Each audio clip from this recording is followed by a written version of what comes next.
it is doubtful that they will be able to give us the full and undivided attention, which is what we really need. So, what other option do we have?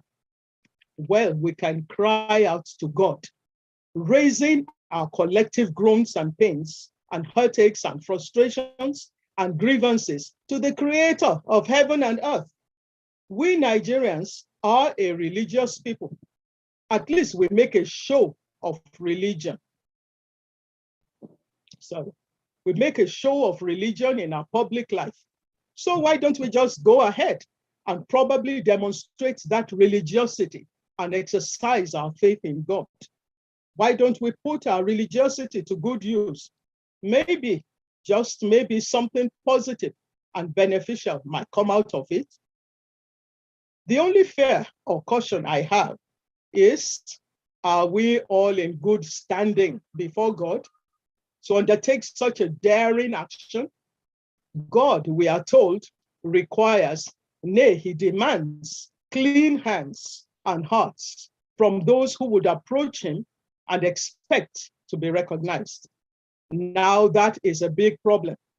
How many of us can present ourselves today before the piercing, all-seeing, and all-knowing eyes of God, confident that we have unsoiled hands and bold to declare that we have in no way contributed to the gangrene that is consuming our land and destroying the very fabric of our existence? Well, I guess all we can do is simply to divest ourselves of whatever cloak of righteousness we have put on, and with trembling hearts to proceed, asking God for mercy. So it's a prayer that I'm going to read to you this afternoon. And I'm really struck by the fact that a call for prayer has indeed come forth from the Bring Back Our Girls group. I was very, very surprised to see that today, sent to a platform on which I participate by Habiba Balogun. So this is a prayer to the God of creation. O God of creation. That is the official way in which we address you, God, in the second stanza of our national anthem, which has now become our national prayer. We come today to pour out our hearts before you, and to be honest, we just wish to report our leaders to you and make a complaint about them, because we've literally had it up to here with them. The pains they cause us, both physical and emotional, the shame we bear as a people on account of their misrule. Imagine the largest concentration of Black people in the world living in abject poverty, although possessing everything that should make their land the envy of the world. Life has now become so terribly unbearable, and we sense the need to do something drastic about it. That is why we have come. But specifically, what has brought us together today is the remembrance of our precious daughters, the 276 girls abducted from the government secondary school, girls' secondary school in Chibok 8 years ago. The whole story is just so sad, so pathetic, so difficult to believe, God. Trucks coming into a school, load up that number of human beings and drive them away into the bush, and it has been impossible to get those girls back ever since. What country operates like that, God? No police, no military to immediately go after the abductors and make it clear to them, you don't touch our children. What would have been? That would have been the way other governments would have responded. Instead, those in authority were busy dilly-dallying, shuffling their feet around their well-appointed homes and offices, not heeding the cries of the desperate children and their parents. And 8 years down the line, they continue to shuffle around, making empty promises they do not intend to fulfill. They tell us the government is working day and night to secure the release of those children. Who are they kidding, God? They don't work on solving our problems. We see them. What are they all doing right now? Running around, trying to secure their fortunes ahead of the next political dispensation. There's no government going on anywhere. The people are not on their agenda. So we report them to you, God, officially. And God of creation, they tell us that many of the girls have been freed and that it is only just over 100 girls that remain in captivity. God, you know that they're telling lies, for nobody is ever freed from such an experience. You are swapped in exchange for Boko Haram militants, and you call that freedom? You jump off a moving truck or find a means of escape, your heart pounding for fear of being caught again by AK-47 wielding terrorists, and you call that freedom? Sure, those two brave girls who jumped off the truck, Joy Bishara and Lydia Pogu, they have gone on to graduate from Southeastern University in the United States of America. But only God knows what secret scars they still bear.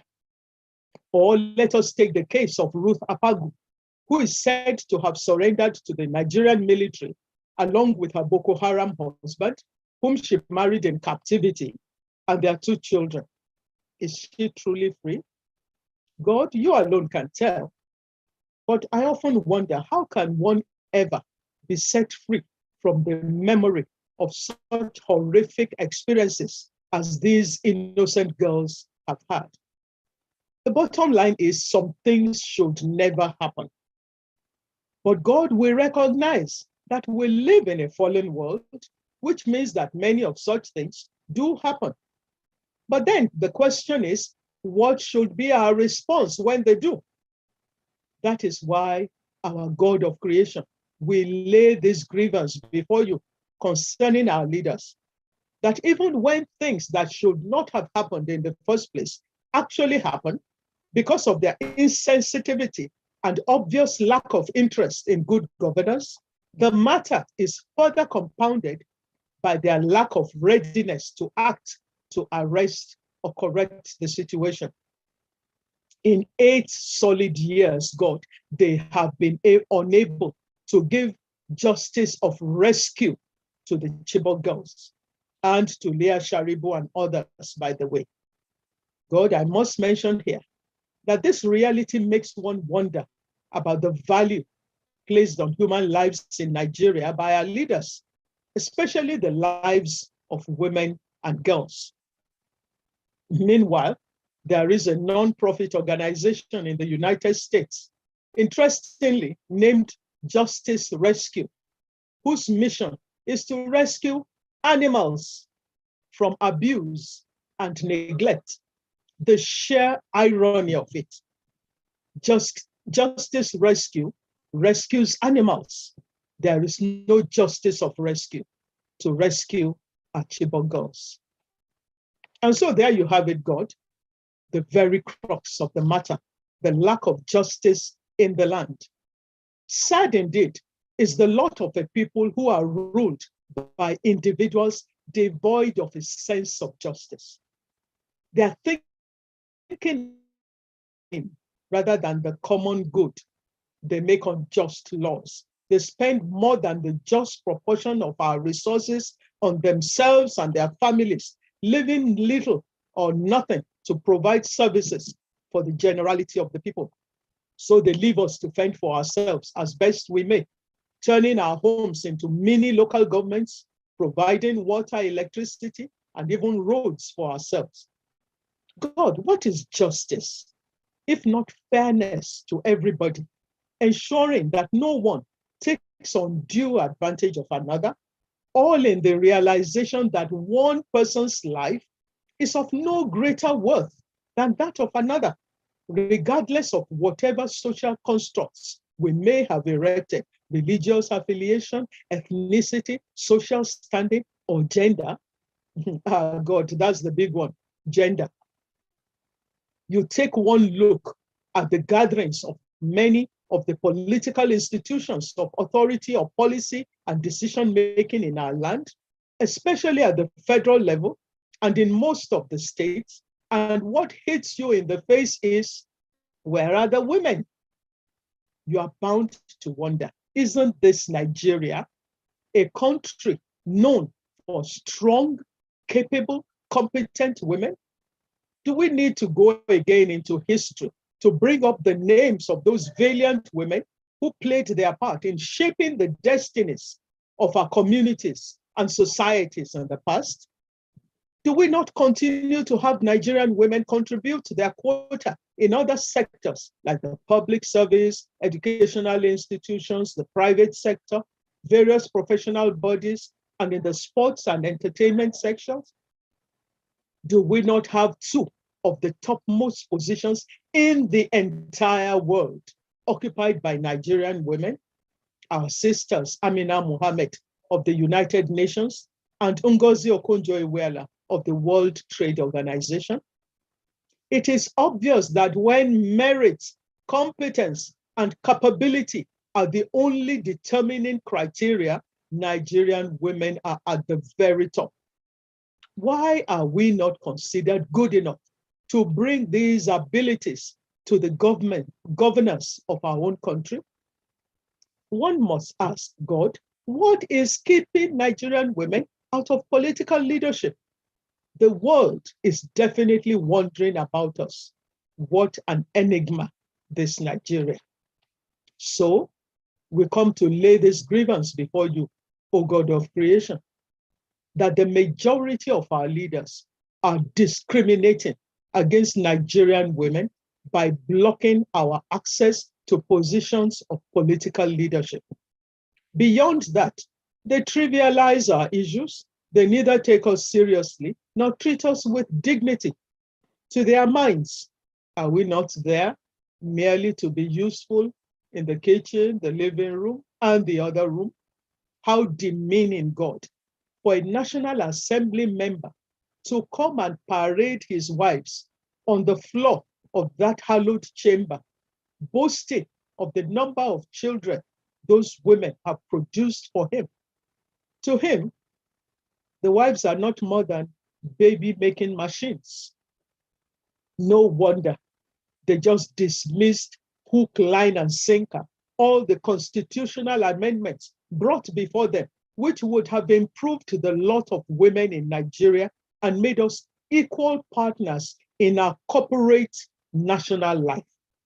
They voted against affirmative action, against having more ministers in the cabinet, against a woman's foreign husband being able to get Nigerian citizenship, against our need to belong and to have an identity. And yet, God, several of these men have daughters and wives who stand to benefit from the proposed changes. Do they not love them? Are they so insensitive even to the condition of members of their own families? Something just seems to block their thinking. Centuries old, wrong, and unjust traditional ways of thinking, which they are unwilling to reconsider. Yet they travel the world and are willing to stand beside and shake hands with female presidents of countries and female prime ministers. They see such countries being well governed and making great progress. But no, not in Nigeria. Well, God, that was why we couldn't take the shooting down of those justice for women, gender equality bills lying down. No way. Those men had to be shown something they were definitely not expecting. Women rising up to say, enough is enough, and protesting at the entrance of the National Assembly for 3 good weeks. And finally, instituting a court case and obtaining a judgment compelling the Nigerian government to implement the national gender policy, reserving 35% of all appointments to women. So, sort of as an aside, God, please let me just ask your special blessing upon all those wonderful sisters who took to the streets on behalf of all of us. Abiola, Mufuliat, Ebere, and so many others. Please continue to renew their strength. As I bring this prayer to a close, dear God of creation. You know the spirit in which this prayer has been offered, and that it is not out of spite or acrimony, but a sincere desire to see your truth and justice prevail in our land, because that is what is right, and that is what will bring peace and security and progress and development to our land. And that is why we echo in all sincerity that prayer in our national anthem. Please, God, direct our noble cause and guide our leaders right. The cause we are pursuing in seeking justice for all, for girls and boys too, for women, people living with disabilities, all those suffering any form of exclusion, this cause is noble, and we pray that you will help us to continue in its pursuit. Let us not grow weary.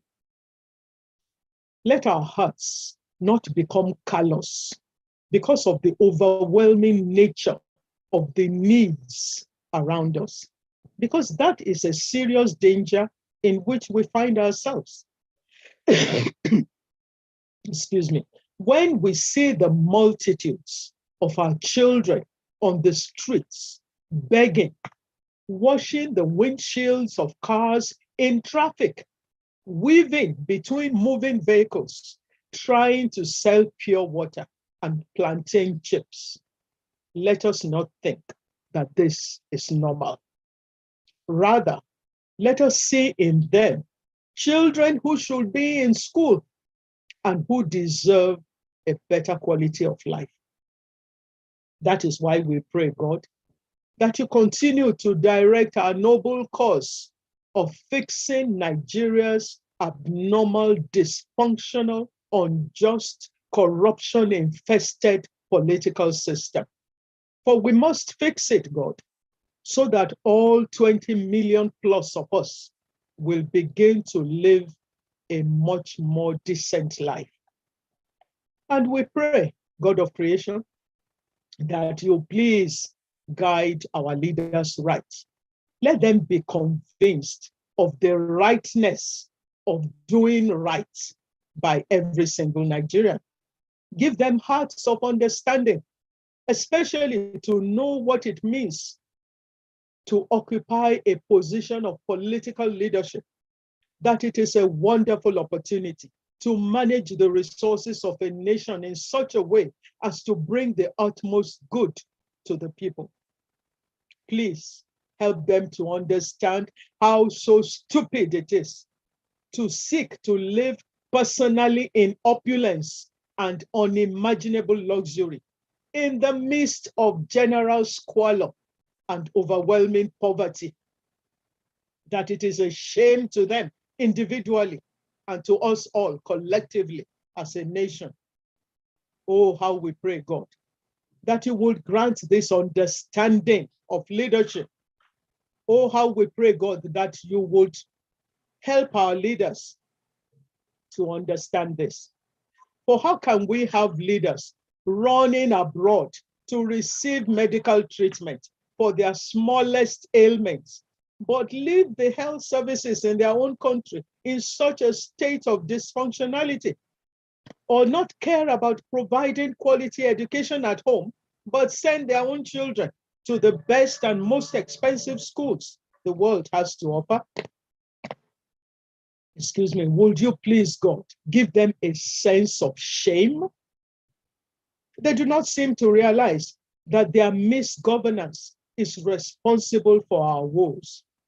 For our youth fleeing the nation in droves, for example, we have become a nation that expels or exports its talent and that consumes its children.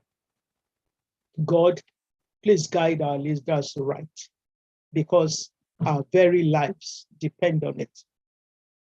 And finally, dear God of creation, please permit me to return to the matter of your directing our noble cause. I'm sorry, I have a cold. Help us not to misunderstand that prayer and lay upon you the responsibility of fixing what is in our own power to fix. There is a verse in scripture that says that the heavens belong to God, but the earth he has given to the children of men. This is our responsibility. I'm sort of sorry to be quoting your very own words to you, God. But I just feel it is important to make this point before rounding up, especially because of the season in which we find ourselves right now in our country. The political activity is dizzying. Several individuals are scurrying about, planning, scheming, wheeling and dealing, wanting to become our leaders. How I pray that we, the people, we will know what our noble cause is. The responsibility to choose the right leaders for ourselves, capable, competent leaders with character. Help us to recognize and understand the various steps that will lead to that choice. Many of us have not obtained our voters' cards, yet we want good leaders to emerge. How? All those so-called elites who refuse to participate in the electoral process because they have the means to live in a perfect cocoon amidst the general squalor, or to run away to Dubai every so often. Please let them understand that that is not noble behavior. And after obtaining our cards, let us not be mindless in making our choices about who to vote for. How much is he or she willing to buy my vote for? I hope that the she's won't be part of that. Is he or she from my ethnic group, from my religion? Let me drink some water, please.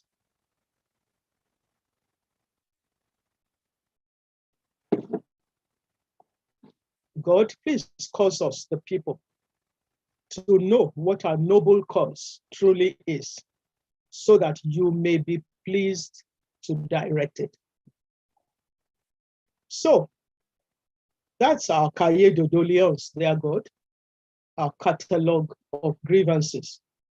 Oh, there are many more issues: economic problems, unemployment, farmer-herder clashes, banditry, collapsed power grid, the bombing of a train, and so on. But really, everything boils down to the fact that we just desire good governance. Be pleased to grant our request, God, and cause that the next time we come to collectively offer prayers to you in this way, it will be a prayer of thanksgiving, because you would have done exceedingly, abundantly, far beyond our hopes and expectations. Amen. In rounding up, our loving thoughts and prayers continue to go to our dear Chibok daughters, wherever they may be, and to all their parents, to their ex-members, all their friends and loved ones. We express our profound appreciation to all the ones stood by us these past, and from the justice of rescue for our Chibok girls. They have held with pride the Bring Back Our Girls sign for to them.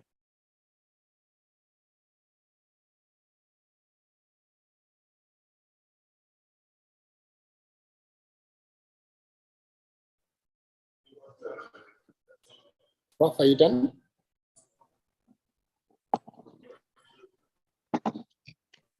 Prof, are you done?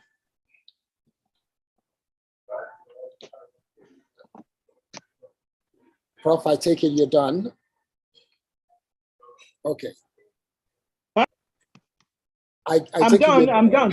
Okay, thank you very much. If this was a physical event where everybody was in the same hall, it would have been a case of asking everyone to stand up and give a standing ovation to Professor Remishonaya, because she has chosen to acknowledge the fact that the situation we have, not only with the Chibok girls, but also with everything to do with Nigeria at the moment, is that we have to seek help from the creator of earth and heaven and the creator of the universe. That's where we're going to get our help from. And that is an extremely important dimension and angle that she has chosen to take this conversation. Because I was just saying that the leadership in Nigeria is no longer in existence. We're no longer having people who are leading with their heart and mind to create the change that Nigeria needs. So thank you very much, Professor Remishonaya. It's not possible to ask everybody to give you a round of applause. So we now move on to the next thing on the agenda on this program, and that is to have the chairman of the event to give us an address. She is no other person than the one we call Obi Ezekwesili, an economic policy expert and advocate for transparency, accountability, good governance, and human capital. She is also someone that I must confess to you that I am aware that she has put her mind and her heart into this issue of the Chibok girls. And I can say here, and she's aware of this, that throughout the period that the fight was on, that the girls must be rescued very quickly, my dear sister and friend, Obi Ezekwesili, on a daily basis, we had conversation, and on a daily basis, she was shedding tears and sobbing like she has lost someone who is direct family, but she has taken these children as her family. She was crying every day, and I'm a witness to that. And I know that there are Nigerians of influence that I spoke with at that time that kept asking me, what is your friend and sister's interest in this? It is something that I believe she will address today. So please, we welcome you, Dr. Obi Ezekwesili. The floor is yours. Thank you so very much, our dear MC and dear brother and friend Kayode Akintemi. I want to first welcome wholeheartedly everyone who has joined us, but especially our keynote speaker for the very profound and extremely ingenious way that she presented this year's distinguished speakers lecture for us in commemoration of the 8 years of tragedy that our Chibok girls have faced, especially 8 years of pain and sorrow for the 109 that remain unaccounted for by the government of Nigeria. We welcome all of you with very heavy hearts because we, as members of the Bring Back Our Girls movement, have been on this matter of the needs to give justice to our Chibok girls for 8 years. Many of you do know, but some don't, that until the incident or the emergence of the pandemic, the Chibok girls, the Bring Back Our Girls movement had daily sit-outs at the Unity Fountain in Abuja. Every day, we were at the Unity Fountain until the pandemic broke. It was worsened by the fact that our place of advocacy, the Unity Fountain, was suddenly taken over by the federal government when it walled it up, making access after many times of using tear gas on the Bring Back Our Girls movement protesters. This movement is a movement that has stayed committed to the matter of Chibok girls. We started with the thought that Chibok girls simply needed the voice to amplify their situation in a country where their abduction did not seem to have raised any form of interest on the part of the government of that period. When we started with the digital campaign for Chibok girls that then went viral, and then complemented our digital campaign with the protest, on-the-ground protest that took us to the National Assembly. Days after they had been, I think it must have been 3 weeks after they had been, we went on our first march on the 30th of April, after they had been abducted. We never imagined that Chibok girls would be a story of more than a month. I do remember how the first month of these girls not being rescued, we all appeared broken, but we didn't realize that we only had just started the journey. Now, the painful part of the journey is that it took us a whole year before a young woman emerged with a child and some man in the company of her, Amina Ali Nkeki, who was said to be a Chibok girl. And we wondered. It wasn't until the mother fainted upon seeing Amina Ali Nkeki that we realized that indeed the first Chibok girl had given a proof to our persistence that they needed to rescue Chibok girls. After Amina Ali Nkeki came through, another one, Rakia, also came through. Then we continued to press on. You will recall that the administration under which Chibok girls were abducted had all of 1 year within which to have acted to rescue Chibok girls. As a matter of fact, what experts in security had said to us was that once it was beyond 1 month, the trail would have gone cold in terms of finding abducted victims, which was so painful to us because there was sufficient time within a month to have rescued Chibok girls. It did not happen. Following the return of the few girls and our insistence that girls must be rescued, and additional girls were negotiated for release.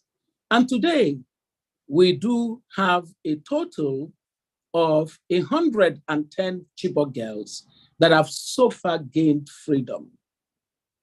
But 109 girls remain unaccounted for. In the space of the period of our advocacy for these girls, we have been informed that many of the girls have been victims of attacks. Many have had health conditions that took them out of this world.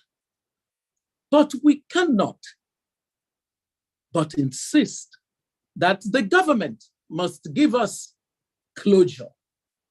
The government must give the girls' families closure. It is unfathomable that the families of girls who were abducted from their schools would not hear at all from the government of their country 8 years since they last saw their children. It is incredulous that our society continues to have arguments as to what happened and what did not happen as regards the tragedy of Chibok girls. I do want to state that our dear sister Remishonaya made very important points on the weakness of state that has brought the condition that we find ourselves in upon us. I'd like to just elaborate on an aspect of the points that she made by saying to this audience that when Chibok girls advocacy, Bring Back Our Girls movement, we first started, we simply looked at the failure to give justice to Chibok girls as a security, law and enforcement failure.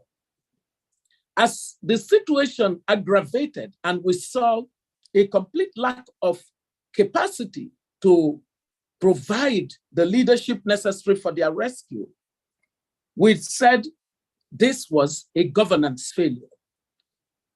Then we carried on by saying that there was need to interrogate the challenges of governance that was creating the lack of responsiveness to the matter of our Chibok girls.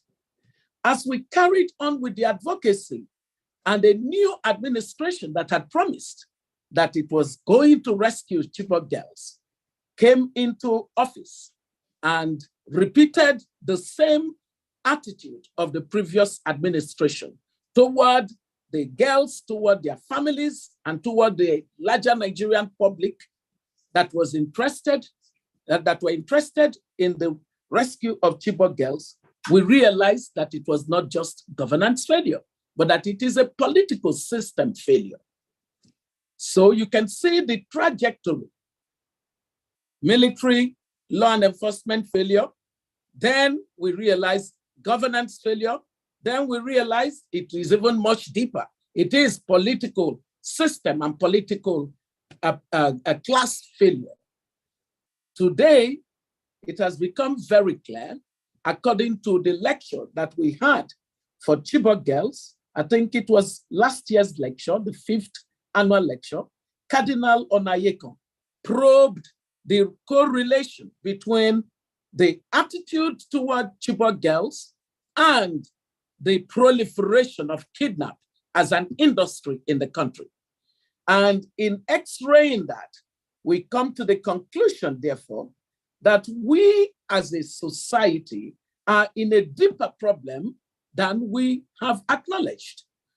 The deeper problem shows to us clearly that there is an existential threat to the idea of Nigeria, and that this is occasioned by the poor structure that the country operates, where the citizens absolutely are marginal to the matter of governance. And so, at this stage, as we confront the reality that Chibok girls have just become a symbol of the deeper crisis of a Nigerian state that has zero interest in the survival and the sanctity of life of its citizens, we must accept that beyond any conversation about politics, we actually, as citizens of this country, must place value on our own lives, if even our political class have no such interest. Therefore, at this point, I came to the conclusion that this society requires a restructuring conversation. And this restructuring conversation is one that citizens who now see that it is not just about Chibok girls, but about every one of us reflecting this year's hashtag, we are all now Chibok girls, where no sanctity of life is guaranteed, must rise up to the reality that we must save ourselves.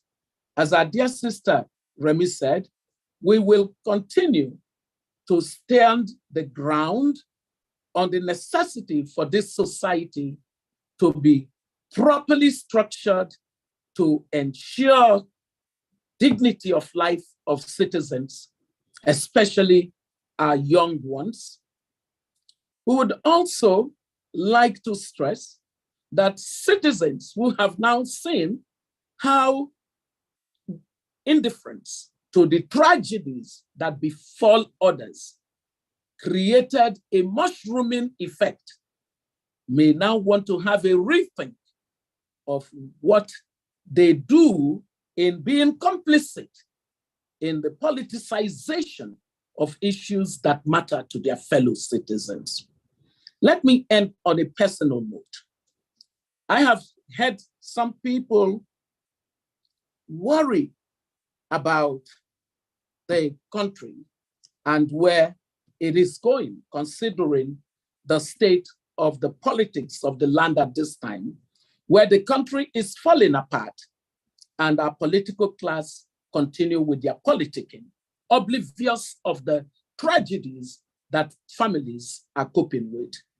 I do want to be put on record as saying that when the citizens are ready, the political class of this country will get the message. I thank you all very much for coming. I have said enough. I just want you to know that this year's lecture will put a lot on the table around the nexus between the Chibok girls' tragedy and what happened within the chambers of the National Assembly in order to show how truly uncaring our political class is. We do not have a political party problem in Nigeria. We have a terrible political class problem, and only the citizens can put an end to that. I thank you very much. God bless you all. Thank you very much, my dear sister and friend and leader. In Nigeria today, I think, let me just do this as a kind of diversion from the seriousness of the occasion. I know that in Nigeria today, we've talked about presidents having all kinds of abuse. I think the only person who's never been president of Nigeria but has had more abuse than all the two previous presidents put together is our own dear sister, Obi Ezekwesili. Because I know for a fact that quite a lot of people insisted that the Chibok girls' story is fake, it's false, it couldn't possibly be true, until, like Dr. Obi Ezekwesili said, that the first set of girls came back and then more, and the reality dawned on those in the corridors of power that yes, indeed, those girls were taken away. In fact, the language in the corridors of power, because I was the general manager at Channels Television at the time, the language then was that even if it was 200 rats that were taken from a school, that somebody would have noticed that it is absolutely impossible for those girls to have been taken. But they were, and some of them are yet to come back, and we will not forget them. So on that note, let me welcome the person who is going to lead the conversation on politics and power, the nexus between the Chibok girls and the constitutional amendment. And this is Anike Funke Treasure. She will be leading that conversation, moderating it. I'll let her do the introduction of the panelists on this conversation. Please do stay with us and let's hear what will be the thoughts that will be shared by the members of this panel. Anike Funke Treasure, over to you.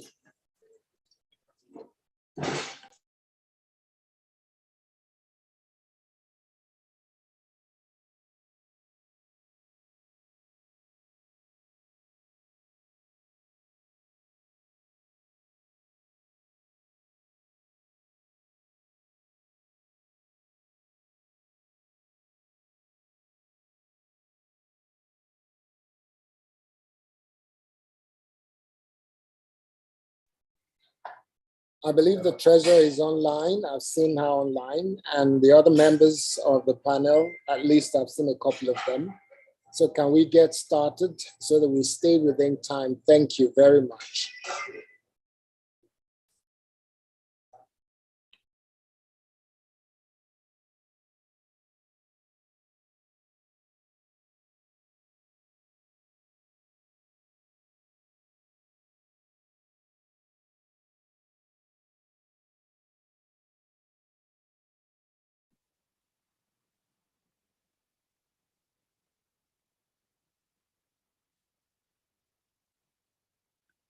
Hello.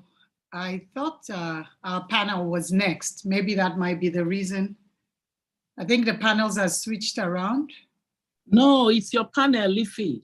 I think it was a mistake. Exactly. It's your panel, yes. Okay, so we're ready. Maybe that's why there's a delay. We're ready. Okay. Hello. I have with me the panel, and I'm going to, because of time, I'm going to go ahead and very quickly introduce our panelists, and they'll wave at you, and then we'll go straight into discussion.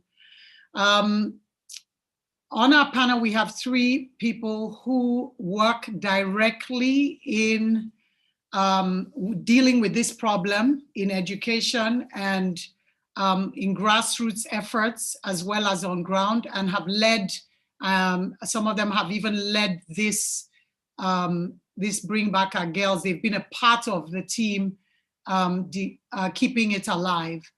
And so first I will introduce to you Ashiatu Kabu, who is the founder and executive director of Zenith of the Girl, Child and Women Initiative. And there you see Ashiatu. And Ashiatu works in the gender and social justice, as a gender and social justice advocate, Girls Get Equal champion.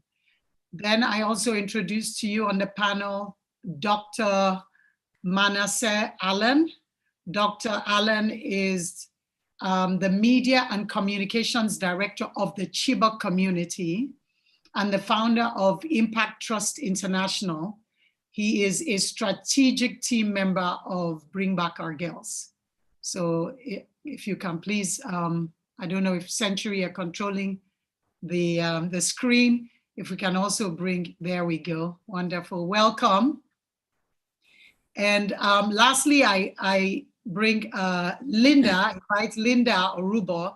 Linda is a wife, a mother, a singer, and an advocate for peace.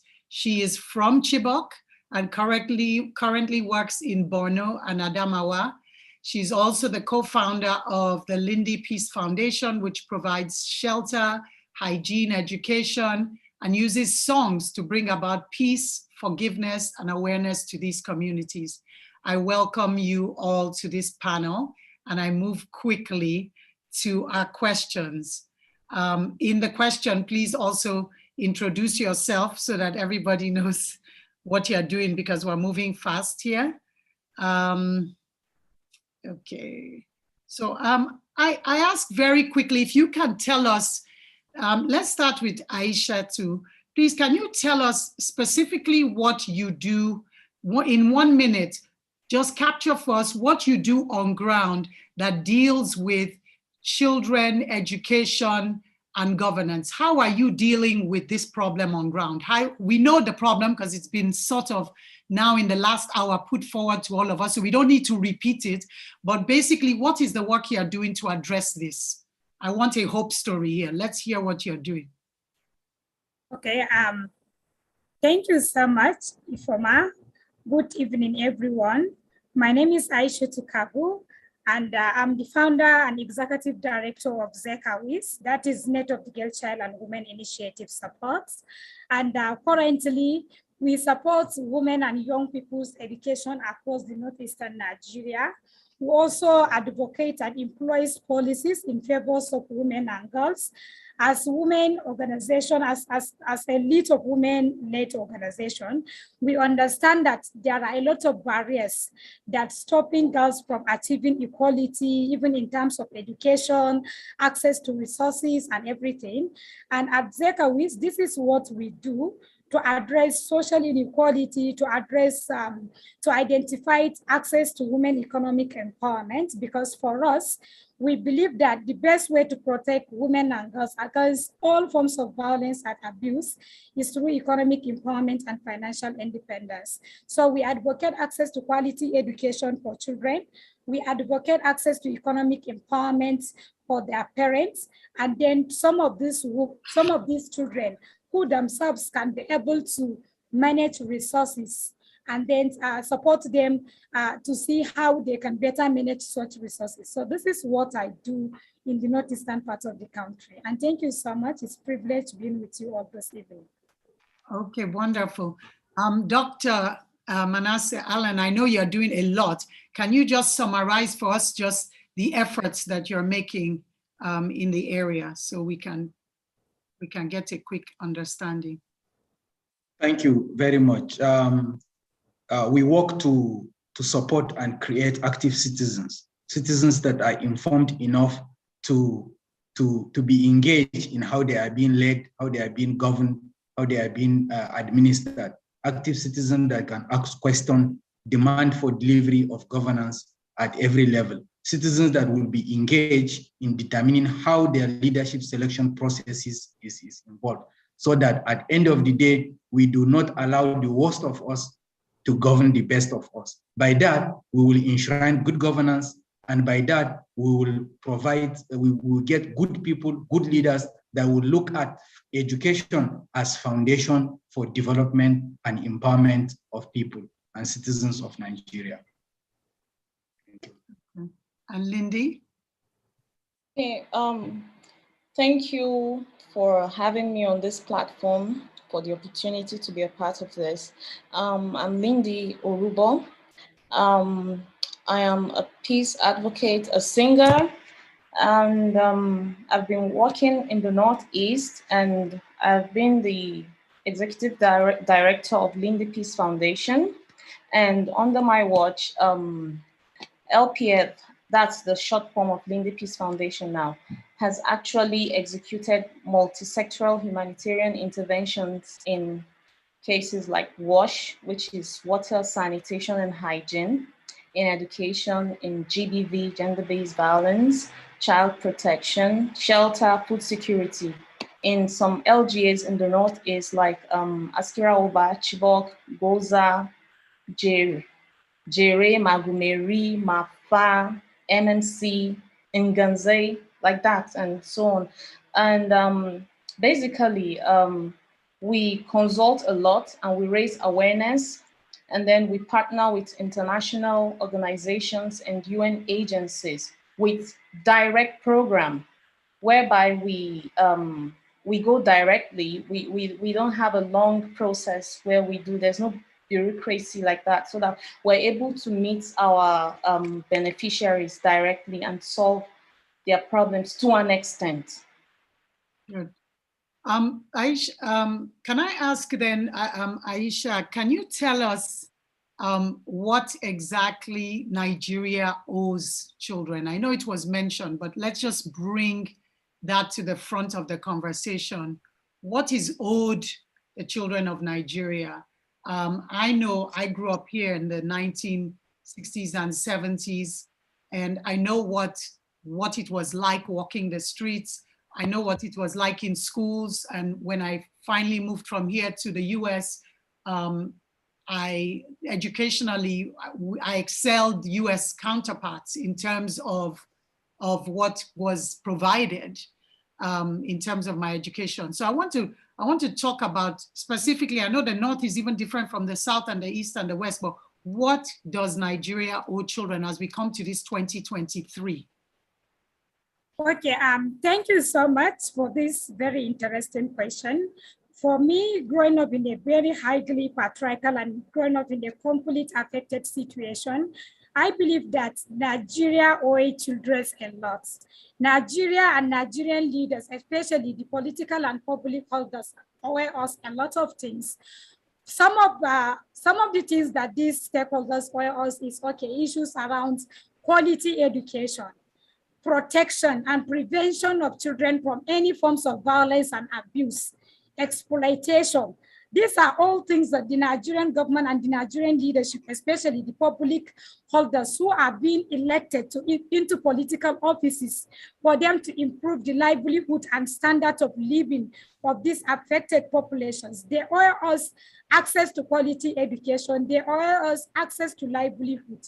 So unfortunately, these are the certain things that not even the middle class families in Nigeria today can be able to afford some of these things because of the failure of the government in terms of providing basic amenities for these affected populations. So to me, in my understanding of what governance should be and the social contract that the citizen and the government have signed through voting and then them going ahead to campaigning and asking for people's vote and everything for them to occupy offices. These are the things that I expect that the Nigerian children owe, and we don't even have to come out to demand for it. These people owe us access to all these basic amenities, including access to empowerment to the people that will be able to take care of these affected and vulnerable communities. Unfortunately, today, when you will visit some of these communities where these people are being affected, you can see even the infrastructure and the education structure that these people will go and access quality education of poor condition. When you go to some of the vulnerable communities, you will just feel like, okay, is that how a normal teaching environment should supposed to be? People don't have access to basic things that will enable them to sit down and even listen to what their teachers have been teaching them in the classroom. For instance, I have been taught English because all my life I have been to public school. I have been taught English by a teacher that today, if I visit his first book wall, he cannot be able to make one clear sentence in English, but this is somebody that taught me how to write and speak English at the primary school level. So these are, even at that, the Nigerian children and their parents are trying as much as possible to get access to this education, although it is not qualitative, it is poor. But with all this lack of quality education, we are trying as much as possible to go to school and access education. But unfortunately, of all this poor quality of the education and our parents' sacrifices to send us to the school, the government is still failing in their social responsibility of protecting our lives and properties. What happens to Chibok girl could have been preventable? Okay, maybe they were the first people that are being abducted in this conflict situation. So had it been, it has been taken care of and preventive measures are being put in place, there wouldn't have been happened to Dapchi school girls. It wouldn't have been happened to those children being abducted in Niger and many other states in the northwestern part of the country. So our political class, our leaders who have been elected into political offices owe us a lot. And then despite the fact that, just like I said, we try as much as possible to get even this poor education that they are providing the poor with, they are also failing in their social responsibility of protecting our lives and property. So this is the expectations that the Nigerian children and what these Nigerian children deserve from the political class and the people that they voted into power. And this is how the people we voted into power are going on with our lives and this thing. Had it been a Nigerian that is coming from poor family background, if they are not committed, if they are not passionate about education, we have seen a lot of our colleagues, a lot of our friends that we have been to primary school together with could not be able to complete primary school education. For those that were able to complete the primary school education, completing secondary school education has become a challenge. Okay, if we said maybe the community, the school that have been established in the communities are not safe, and then we said we are trying to send our children to maybe state capital where there is relative protection as a then for them to come and acquire skills. How many families can be able to send their children to school, especially the girl child? For us here in the northeastern part of the country, even if they have the resources, of course, they will going to be prioritizing the boy or the male child compared to their female counterparts. So these are some of the challenges we have. even though the structures are not enough, even for the ones that we have in place, they are not enough to cater for these children's demand. I want to hear from Dr. Manasseh. Okay, I understand you're passionate. Aisha is so passionate. And the question I have for me, I hear what you're saying, and we're all saying that yes, it's a very sad situation, not just for children. You think about the parents, you think about people who are robbing their last, selling market and putting their last dimes together to send a child to school with the expectation that the child gets a better future than them, only to then discover that the child gets a worse future than them as Nigeria continues to decline, as government continues to decline. You begin to understand that each one thing feeds into the other. So on that note, I go to Dr. Manasseh and ask, what are we losing as a nation when you compare us to other nations around the world? Let's not even go to first world now. Let's talk about Republic of Benin. Let's talk about Rwanda. Let's talk about Senegal. What do we lose? Let's talk about Kenya. What do we lose as a nation when people are not secure, when children cannot access education that is relevant, that is meaningful? So you almost are better off actually not going to school when everybody and everything we know says education is the key. Now we're beginning to say economic independence is the key to progress, right?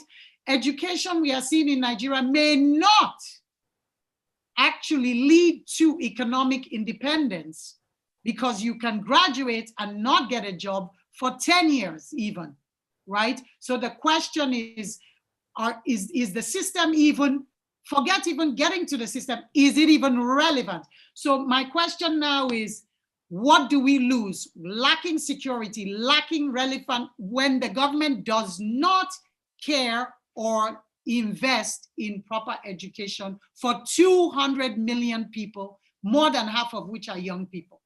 Thank you, Doctor. Please, let's hear from you. Thank you. Governance affects virtually everything. When we talk about social protection for children and for adults, if government look at the most important thing, the purpose of it as safety and security for us, the citizens, we will go a long way. Without governance, without good governance, and with the decay of security is part of it. Absence of accountability is part of it. Corruption and impunity is part of bad governance. And that have deteriorated our system. It has debased the system below the level of the beast, that as it is now, if we are looking at education as the bedrock of development, we are far from getting it right, because one, we have poor infrastructure, we have poor maintenance culture, we have absolutely zero protection around what we have on ground. So we are forcing these children to begin to think about going to school or staying alive.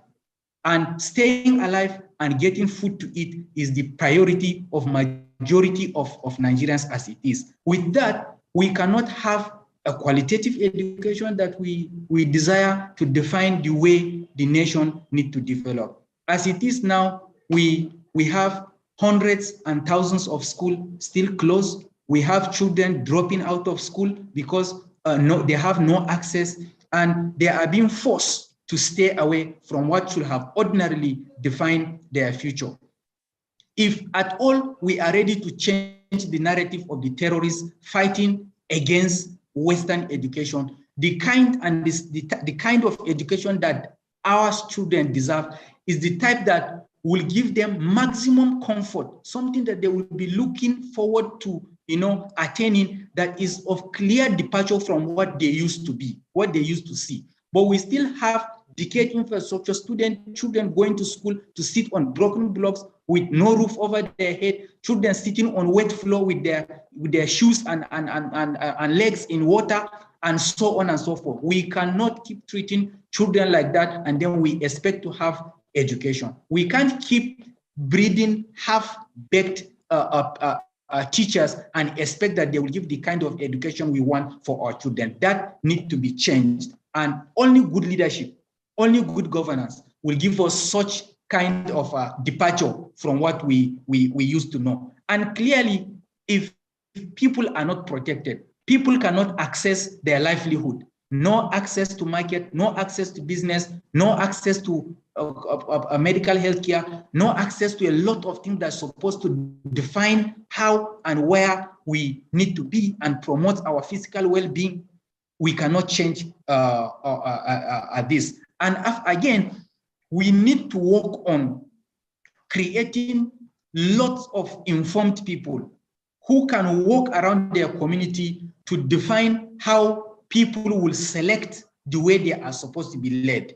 We need to engage the people on how governance how they should demand on the kind of delivery, results, and goals they expect from government. With that, we will have synergy between the people and their leaders, and that one will define us all the deliverables that will give us safety, will give us protection, and will give us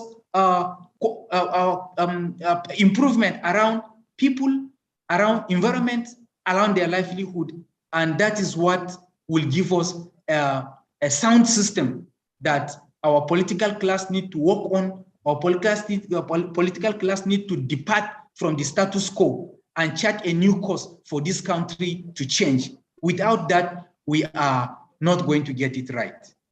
Okay, so I hear you that everything is cyclical, as we know, from brain drain to, to national pride, even because what Chibok girls meant to me in terms of the embarrassment, national pride. Why should you then be patriotic? Why should you feel a belief in the nation? Why should you invest? Why shouldn't you get on the next boat and run away? It just keeps going and draining and going down and spiraling. Poor security leads to more poor security, because when people don't feel secure, business doesn't run. When business doesn't run, etc., it's all tied together to productivity. So to wrap this up right now, I would say one word, just one word, for 2023, the next government that comes in, because you are in the North, we are, different people on this channel are from different parts of Nigeria. One word, just one word. What should the government in 2023 focus on to make that difference? Just one word. Let's start with you, Aishatu, and we'll close down once we've gone to everyone. What do we focus on for 2023? What does the president, what does leadership focus on in the North there? One thing. One word. Okay, thank you so much, Ifoma. As we're heading to the 2023 general elections, so what we will be focusing on as civil society activists and social mobilizers. No, I want what the president is to do when he comes into, he or she comes into office. When she comes into office, what is the president focusing on? Well, let's give you a minute to think about that. And let's go to you, Lindy. One word.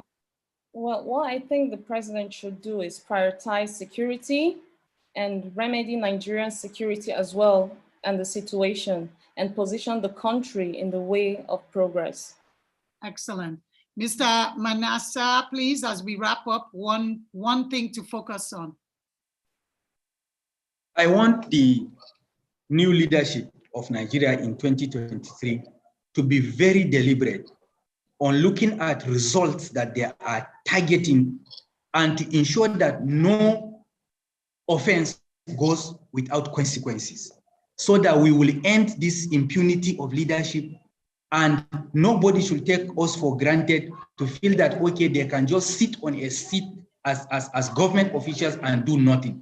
But we want to see results, palpable results that at least the people will know that will have clear departure from the status quo. Okay, great. Aishatu, let's go to you as we wrap up. One word. Okay, so ahead of the 2023, one thing that the new leadership should be focusing on is issue of addressing security issues, because if we are not secured, we cannot be able to see economic growth. We cannot be able to see quality education, because for me to go out and practice and I'm going to cut you off there, and I am going to say, I am cutting you off. I must be secured. You off, and I am saying that I want somebody with character who understands the job is to serve and not to be busy figuring out how to benefit personally, because then everything falls in line. But yes, I agree with you. Without security, nothing goes, nothing works. And at this point, I say thank you very much to the panelists, and we move on with our program. Thank you. Thank you so much. Thank you so much, Ifema. Thank you so very much. And thanks to all the members of the panel. Very engaging, very interesting, very passionate conversation from every single one of you. Without much ado, I'm looking at the time and I can see that we have very little time left. So on that note, please let me welcome back the chairman of this event, the chairperson of this event, Dr. Obi Ezekwesili, to pay a little tribute. In fact, if possible, a big tribute to Hosea Abana Sambido, a quintessential leader who was in the forefront of everything to do with the Chibok girls. She will tell the story and she will pay the tribute. Thank you very much. Thank you very much, Kayode, and thank you to our panelists for the conversation on education. Education, that is the key reason that the abduction of Chibok girls really so meant a lot to me. I, upon hearing about their abduction, remembered the Buniyadi boys who had been students of the Federal Government College Buniyadi. They had been killed, I think, 8 weeks or thereabout before the Chibok girls were abducted. Their death was devastating for me because there was no consequence and there was no real action. And also their parents did not receive any form of visit from the government. So when Chibok girls' abduction happened, it really touched me personally because I worried that those girls could be the same, face the same situation as Buniyadi boys. And so the digital advocacy that I started, immediately they were announced to have been abducted, which then subsequently included the physical program that we had on the 30th of April, was our first time of meeting the man that I pay this tribute to today, Hosea Sambido. Hosea Sambido was the leader of the Chibok community in Abuja.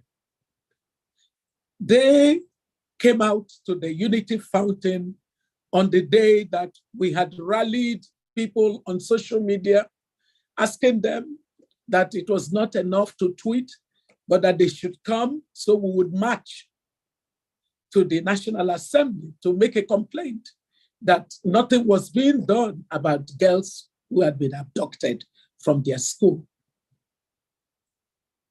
It wasn't until we came back from what was a very rough day. It rained cats and dogs on that day.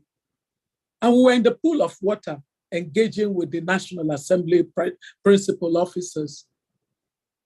But I really paid and took particular attention of Hosea when we got to the Unity Fountain, and I was trying to round up that day.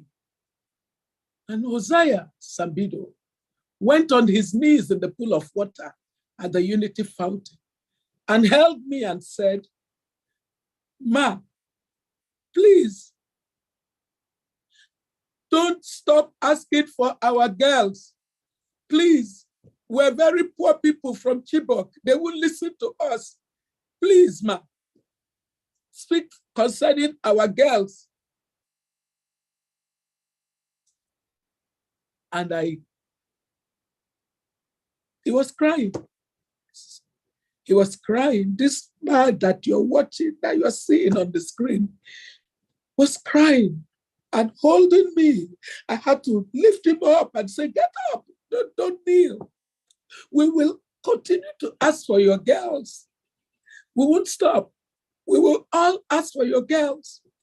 Hosea was the reason that crowd, because it was a crowd of people from all walks of life and persuasions.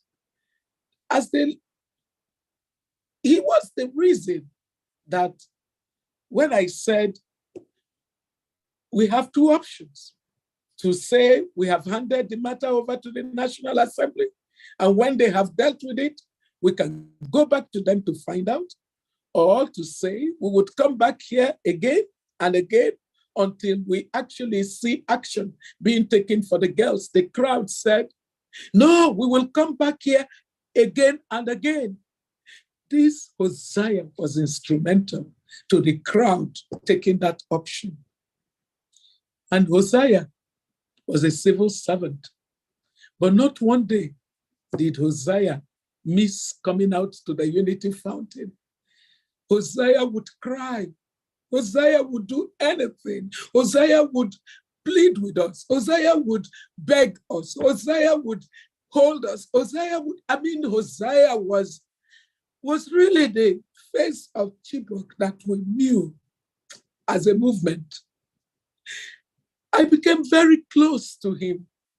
He used to laugh to say to me that we're born the same year. He became a friend. Hosea is gone. Hosea's health began to wane in the course of the protracted advocacy. None of us imagined that years after years of our lives would be taken up by this advocacy.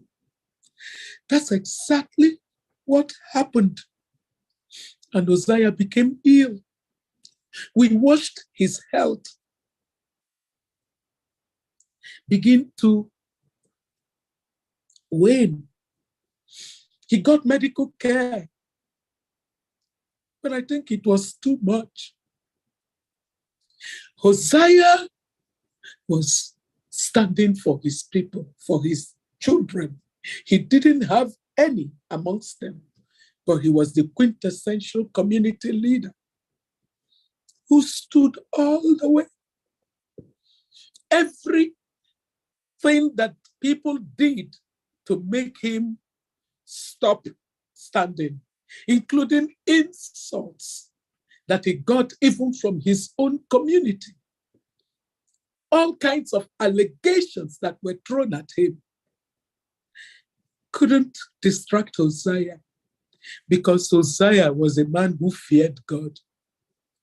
Hosea feared God. He was a son of God, a lover of humanity, a real father, a brother, a friend. Hosea, none of us has made peace with the fact that we no longer can see you, we no longer can hug you in that your ebullient hugs that you have a way of giving. And I know I speak on behalf of the rest of the members of the movement. It's saying that we will miss you forever. You became family. That's why it always made you glad to hear us say, where are we from? Chibok. Hosea, you represent the symbol of Chibok after our Chibok girls in our hearts. May your family be comforted. In Jesus' name, amen.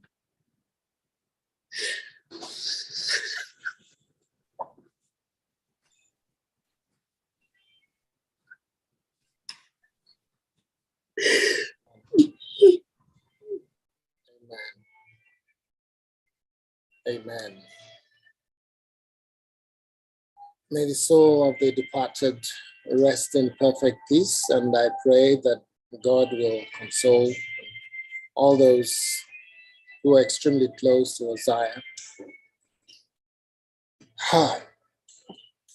We have to continue to give thanks to God for those who are still alive as well, and for the life that Uzziah Abana Sambido has lived. The records are there.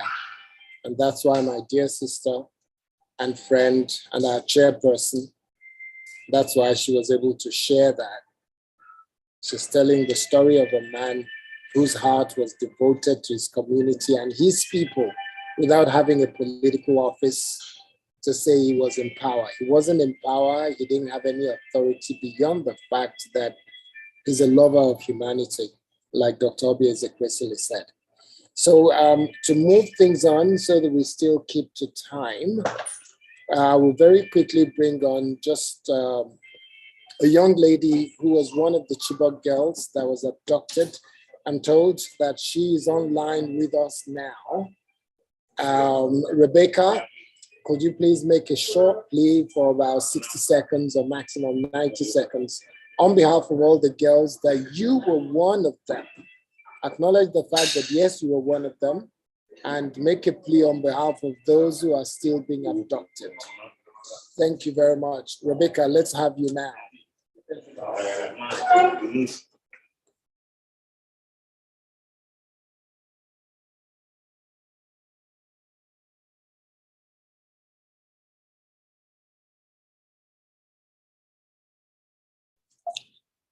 Kayode, can you ask Alan Manessa? Alan Manessa would know. Yes, ma, I can see Rebecca online. She can just unmute and make her comment. Okay. Okay. Yeah. Okay, so she's been unmuted now. So can we have Rebecca? I can see she's been unmuted. So Rebecca, please go ahead and make a short plea on behalf of all the other girls that are still yet to get their freedom. Good evening, sir. Good evening, ma'am. Thank you for giving me the opportunity to speak on behalf of Chibok girls, which were kidnapped on 14 April 2014. To begin with, I would like to ask the government question that he has promised us during his context that he will bring back our girls, that's my friends. But after the first, second badges rescued arrived, he promised again that he will bring our girls, and he remains silent without taking any action. So my question is that where are the rest of the girls that from this shortly arrival of the last batches? Secondly, there is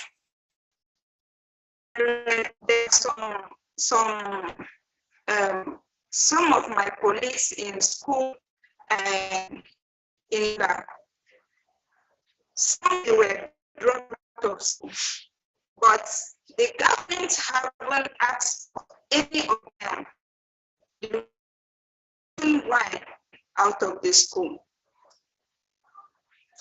If those schools are dropping out and many are complaining, why is the government not addressing the reasons for dropping out?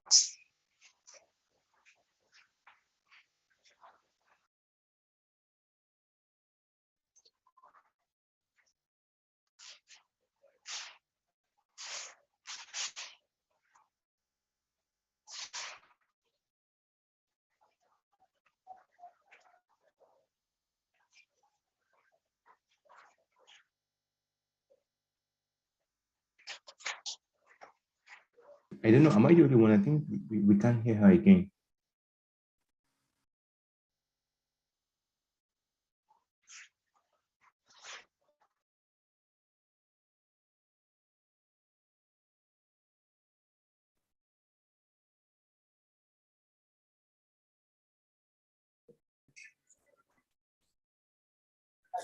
It's okay, Rebecca. We feel you with a passion. We feel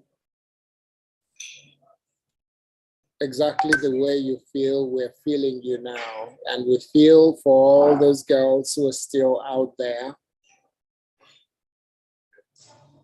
Just about a year ago, I do recall that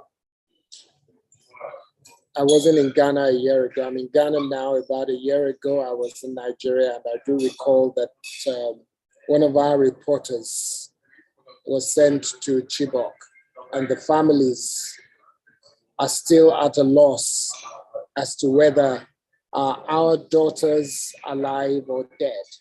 If they are alive, can we see proof of life?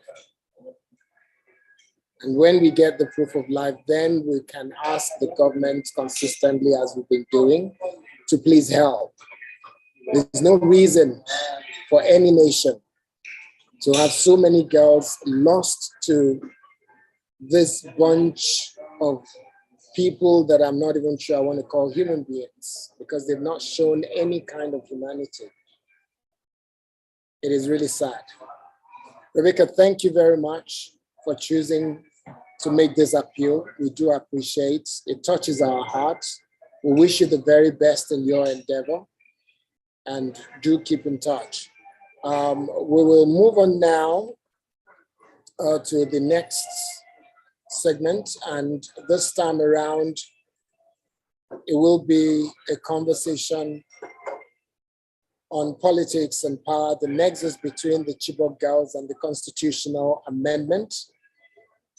The moderator for this session is Anike Funke Treasure. Treasure, I'll let you take it from here and introduce members of your panel. A very good set of people that I'm sure will be able to share thoughts and opinion about the subject matter, and we will gain something from this. Thank you. Treasure, over to you. Thank you very much. Thanks very much, Kayode Akintemi. Good evening, everyone. I'm going to start this session with a short poem. I hope we still have about 25 minutes. Kayode. If you don't mind, let's make it 20 so that we can try and compress time. Yes, thank you very much. Right, 20 minutes is a very short poem published by the Premium Times recently. It is by Neo Shundari, one of Africa's foremost poets and academics. He's Emeritus Distinguished Professor of English, University of New Orleans. He said, "Where is our government? Too many ills do a nation kill. Ills just as many as the corpses that clutter every gutter of our callously misgoverned country. The roads are slaughter slats. The rails only take us on terminal journeys. Bandits, terrorists, a tardy government plays name games while criminals rampage without restraint.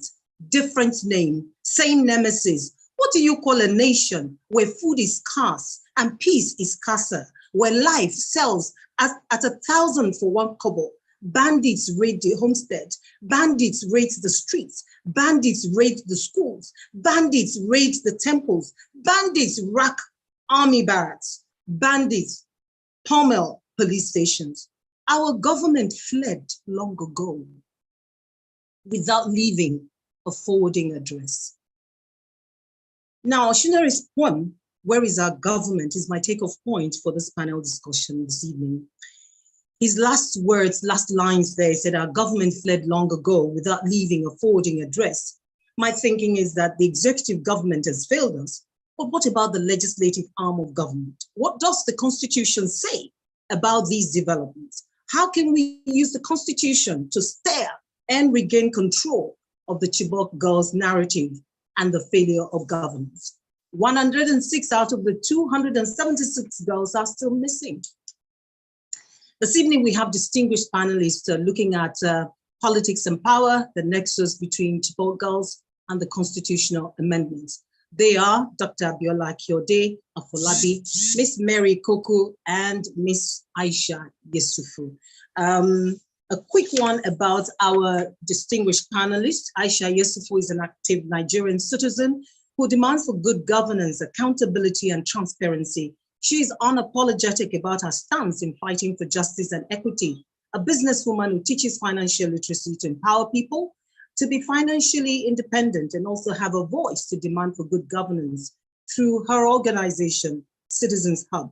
She's a member of the Bring Back Our Girls movement, advocating for rescue of Chibok girls. But of course, we know she shot into national and international limelight with her participation and her prominence during the #EndSARS protest in Nigeria. We also have as panelists today, the founder of Women Advocates Research and Documentation Center, WADSI, a company focused on addressing issues relating to gender-based violence and policy advocacy. Abiola Afolabi was appointed the chairperson of Transition Monitoring Group, a collection of 400 civil society organizations. She is the second woman to lead TMG after Ayobe of the Civil Liberties Organization for Safe and Secure Schools in Northeast Nigeria. And the third panelist is Mary Ikoku, a communications and gender expert, publisher, rights activist, media, and political strategist with passion and great interest in leadership, good governance, and the advancement of women and children. I will be dropping bits and pieces of what these distinguished women have done so far. She's also a member of the Bring Back Our Girls movement. But first of all, let us dive in quickly because of our time. Distinguished panelists, you're all welcome. I'd like the three of you to please speak directly to the topic. Give us your opening thoughts on the topic, the nexus between Chibok girls and the Constitution Amendment. I'll start with Dr. Abiola Akinode Afolabi. And let's start with you. You're first. Mm-hmm. Well, thank you very much. It's once again a very sad day. Having the 8th annual celebration of the ceremony of the Chibok girl, an annual edition of this lecture, and also listening in to Rebecca Ishaku and Siobi about Osea. The discussion around power and politics is quite critical, because what it also means is that Osea stood for something. We are remembering him today for something. So the question we should ask ourselves is, what are we standing for as citizens of Nigeria? And for us to be able to reflect adequately on power and politics, we need to begin to look at how, as empowered citizens, do we want to stand? And how do we want to determine our future as a citizen of Nigeria? That will be my opening comment. Thank you very much. Let's move on to Aisha Yesufu. I see you. What will be your opening thoughts on this topic? Thank you so much. It's a pleasure being here. Sadly, we are here once again. It's 8 years of Chiboka's abduction. I think the point we read is, the last line where he said our government fled long ago. And so it is also to say that our people have never occupied their offices, which is the office of the citizen. There is a relationship between governance and our lives, and many people do not understand that. And the Bring Back Our Girls movement, we realized long ago that there was a relationship between good governance and our Chibok girls, that bad governance was what led to their abduction. And as long as we do not fix governance in our country, we continue to have series of abduction and much more. And that's what our reality today. And so it's very important. There is a relationship between governance and our lives, between governance and our security. And that's one of the things that people must understand. Citizens must understand that. Dr. Obiora Ezekwesili would always say to us that there are two sides of governance, the demand side and the supply side. Why those who are voted into office are supply, the ones who vote them in are supposed to make demands. Unfortunately, we do not make the mass, and so they give us what comes most easy for them, which is bad governance. We need to fix that. We need to fix the politics of Nigeria for us to be able to get that good governance and getting our lives secured. Thank you. Thank you very much. Let's move on to Mary Kuku now. Mary, are you there? Hello, Mary, are you with us?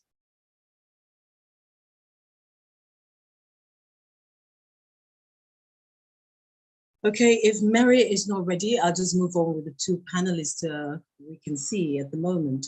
Now, I'm told that the section of the Constitution that deals with children operates by the derivative. Oh, you're there.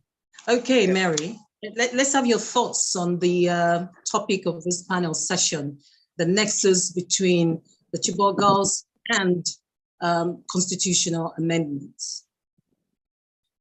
Well, I just want to say that, thank you, Funke, to say that today is a very sad day. I mean, I wish our panel had taken place before the tribute. I'm actually totally, I mean, it's a very emotional one for me.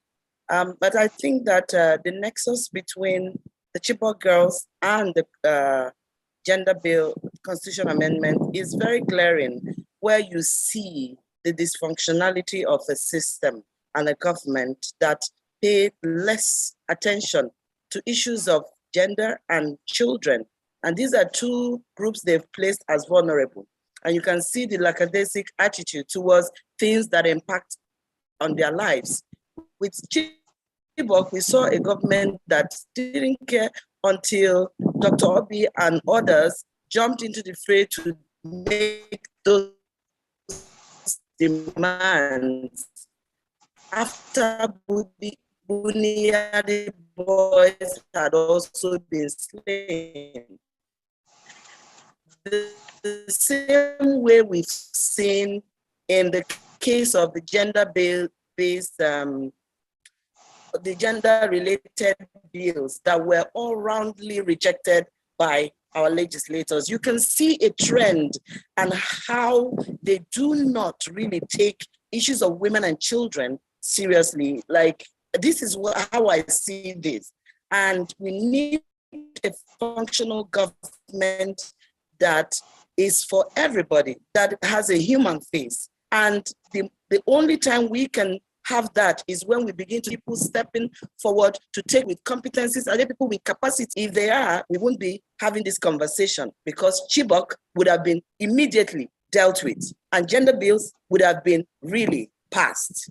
So I see this nexus in both, and I'm still hoping that the story of Chibok will be told differently in the nearest future, as well as the story of the gender bills, gender-related bills, that it will not just go away in a sense that we will continue to occupy or will continue to obtain every necessary citizens' action to make sure that we get what we are asking for, bring back our girls or pass the gender bills. Thank you very much, our three panelists with their opening thoughts there. Now, I'm told that the section of the Constitution that deals with children operates by the derivative principle. It encourages government to take care of the citizens, but you don't have a right that you can sue them on. You can't sue anyone for your rights to health and development. You cannot sue the government for not protecting your life. Now, let's come to this particular topic of constitutional amendments and the Chibok girls. What's your thought? Let me start from the rear. Mary, I know you spoke last. Okay, let me let you breathe. Let me return to Dr. Abiola Akiode-Afolabi. What are your thoughts regarding the constitutional amendments in this context? Well, thank you very much. On the issue of constitutional amendments, I think that it's important to put it in some kind of historical context. The Constitution that we use currently says we the people, but in the truth, just as Professor Jadesela Akonde said, it does not in any way reflect, the we the people. Even the issue that you have raised, it didn't come up as one of the areas for constitutional amendments. You will be surprised that the Chapter 2 of the Constitution speaks eloquently about socioeconomic right of people, right to health, security of people, and what have you. And from the 44 bills that have been transmitted to the State House of Assemblies by the National Assembly, that issue didn't even come up. I think the only issue that managed to come up was the issue of right to education. So whether Nigerians can sue on it or not, I think what happened in the court of recent with the 35% affirmative action shows that we have the ability to challenge the government on socioeconomic right. Nigeria is assigned the African Charter and other things that can be used to, activate that. But you see, I think that sitting here this afternoon and also reflecting upon the issue of bring back our girls that we have all committed our life to in the last 80 years, one of the things I ask myself is, what exactly is the role of the Constitution if the Constitution cannot really support the people?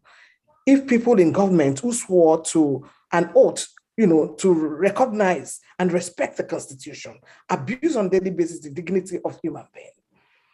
If you fail to provide security for people, you are abusing the dignity of the people.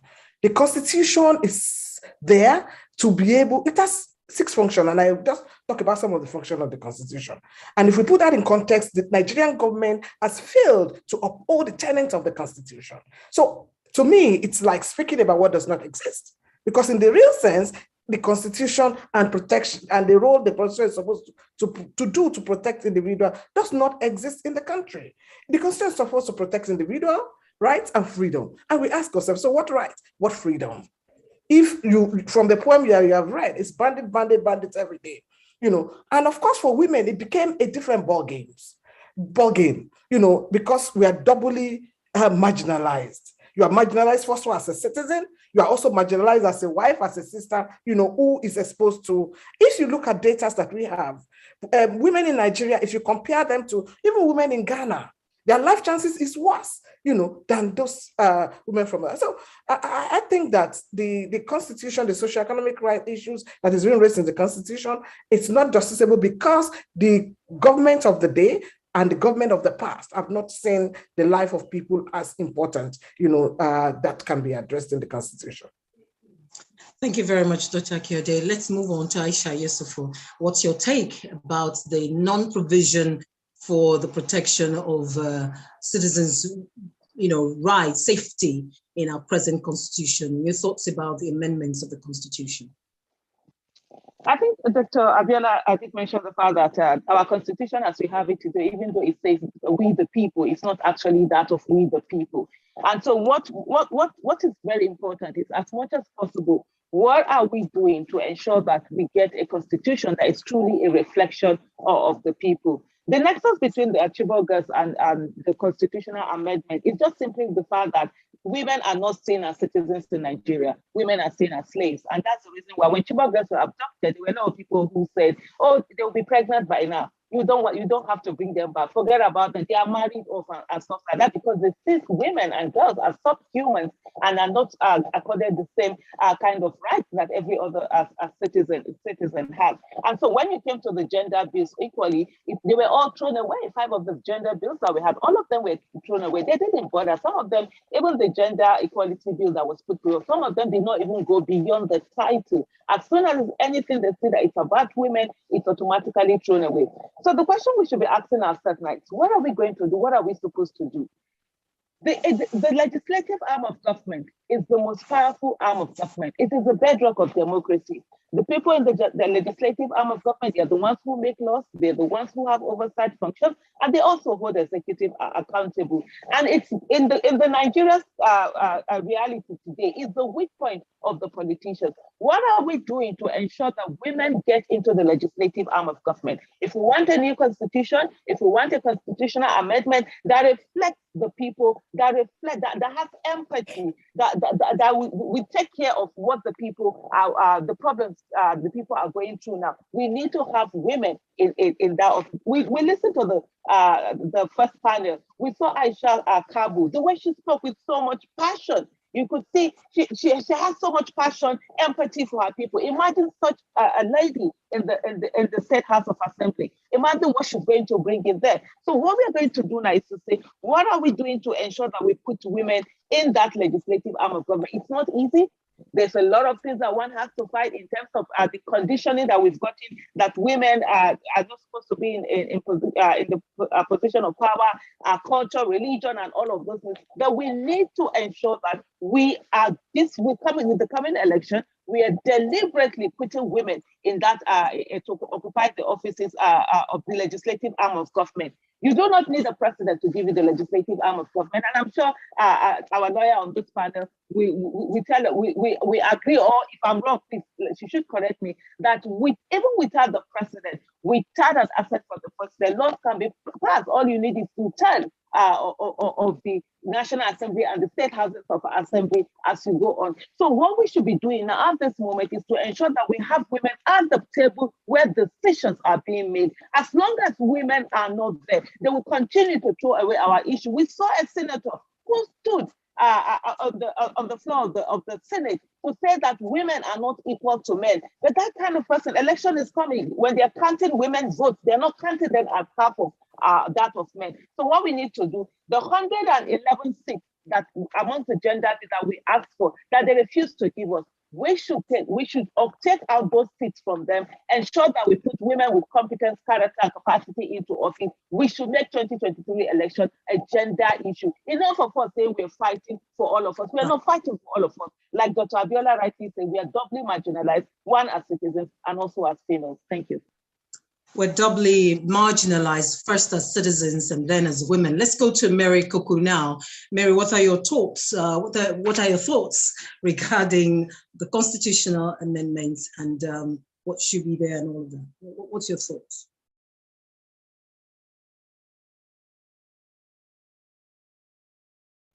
So the constitutional amendments, really, I mean, it's time. And one thing that is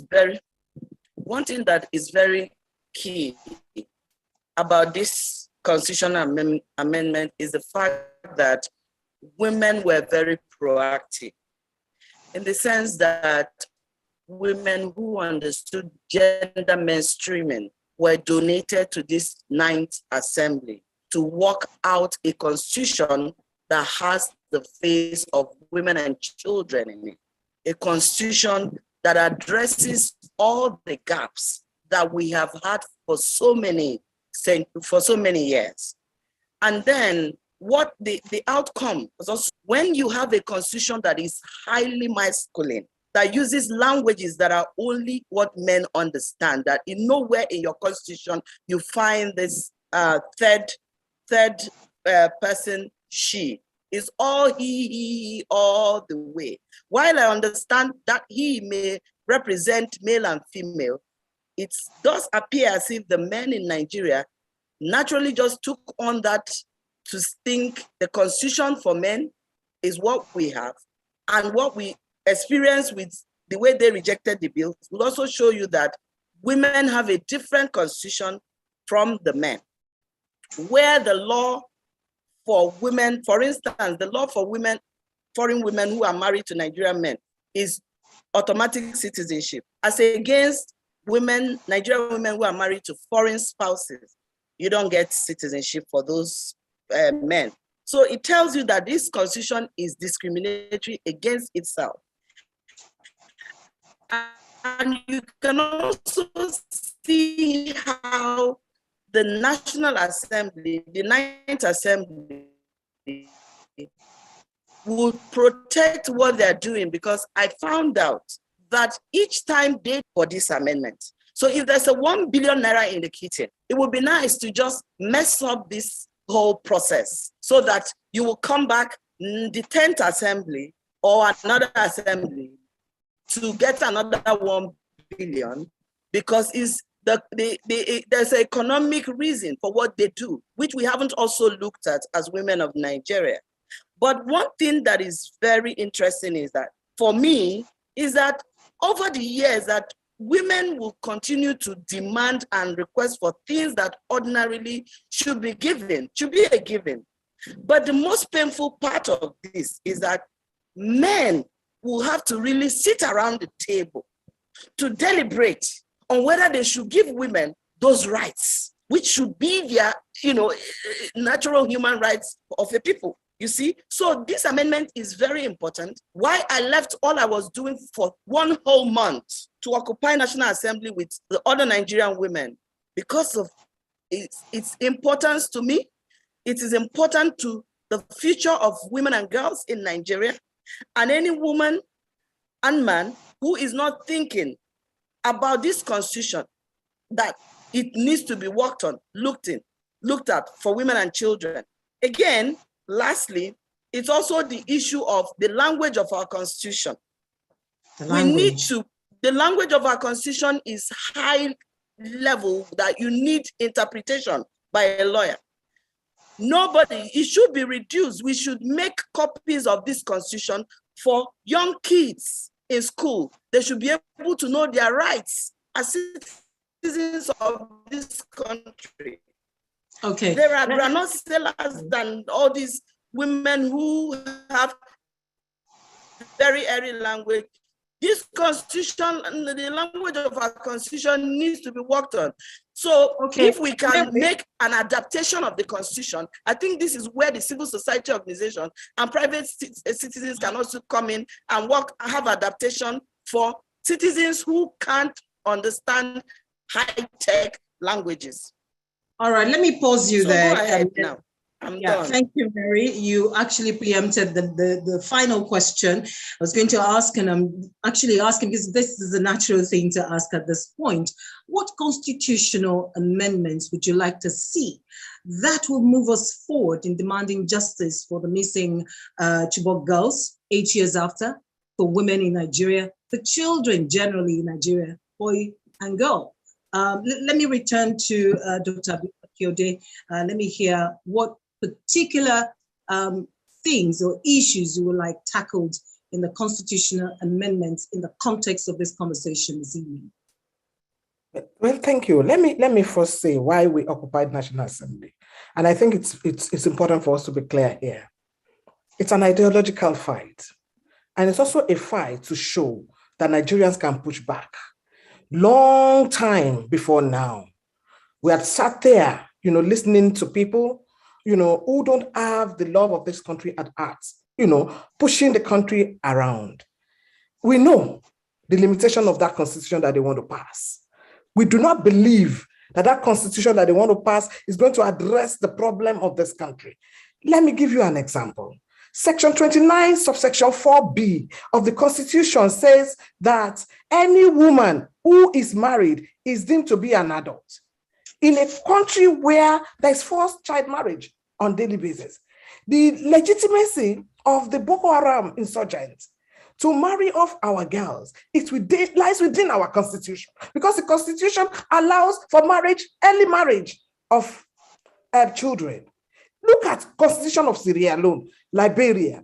When there was war in Liberia and Sierra Leone, and there were research done, one of the things that came out was that the early marriage was a function of their constitution. So if you see a young girl, you assume you can marry that young girl. So my point is that some of the challenges that we are saying are also based in the constitution. So we don't need a constitution that legitimizes child marriage, because it has implication for us as Nigerians in conflict. So I think that we need a constitution that reflects the aspiration of Nigerian people, even if they make that changes. Until when we have a constitution that speaks to the aspiration of the Nigerian people, we would not have a constitution. So we need a new constitution. What we did at the National Assembly is to show that Nigerians can push back, and we will not relent until we get them to do what we are asking for. But when they do what we are asking for, that is just the beginning. Our journey is to a new constitution for Nigeria. Thank you. Right, Nigerians can push back. That's the message for the fight for the gender bills. And then you've said that you look forward to a constitutional amendment that will expunge child marriage and legitimize, that will make insurgents to capture those girls and marry them off. That's the first one.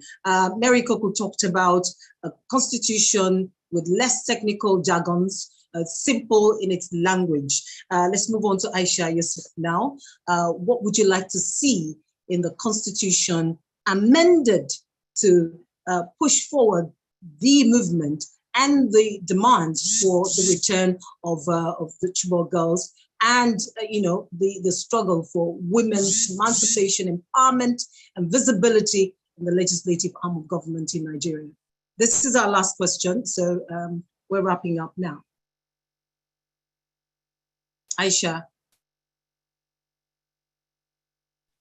Thank you so much. And I think Dr. Abiola ended with where I'm starting from, is the fact that we need a new constitution. There should be a constitutional amendment asking, I don't know what the legal terms are, asking for a new constitution. The National Assembly can do that. And we've said to them repeatedly, because they try to shy away from the fact that we can't have a new constitution. We can't have it. They need to do that amendment for us to have a new constitution. And then when we have a new constitution, a lot of the things that are not justiciable right now should be made to be justiciable. We should be able to make the match. Nigerian lives should be secured. At the Bring Back Our Girls movement, we have the missing persons register that we asked the government, right from the Jonathan era, we asked the government that they should bring out a missing persons register so that every Nigerian that goes missing will be documented and the nation will go out, will do whatever it takes to be able to find them. We need that kind of constitution. I'll tell you something briefly. In 2014, my then 12-year-old daughter said to me, if one of the Chibok girls was an American, they would have been found,